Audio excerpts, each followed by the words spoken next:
ابراہیم علیہ السلام کو خلیل اللہ کا لقب کیوں دیا گیا؟ خلیل اللہ کا معنی ہے اللہ کا دوست، یعنی وہ دوست جس کے دل میں اپنے محبوب کی محبت ہو اور کسی کی محبت نہ ہو۔ ابراہیم علیہ السلام رب سے بے انتہا محبت فرماتے۔ ایک مرتبہ آپ گھر میں آئے تو آپ نے ایک شخص کو دیکھا تو آپ نے کہا یہ شخص گھر میں کیسے آیا؟ اس نے کہا مجھے کوئی دروازہ نہیں روک سکتا، کوئی تالا نہیں روک سکتا۔ تو آپ نے کہا ضرور تو ملک الموت ہے؟ کہا ہاں۔ کہا کیسے آنا ہوا؟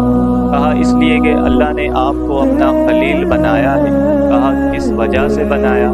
کہا اس لیے کہ آپ اللہ ہی کے لیے دیتے ہیں، اللہ ہی کے لیے عمل کرتے ہیں اور آپ کے دل میں سب سے زیادہ اللہ ہی کی محبت ہے۔ ابراہیم علیہ السلام اشکبار ہو گئے۔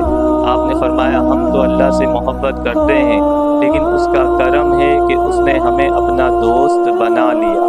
ایک مرتبہ آپ کے گھر میں غلہ ختم ہوتا ہے، آپ اپنے دوست کے پاس جاتے ہیں۔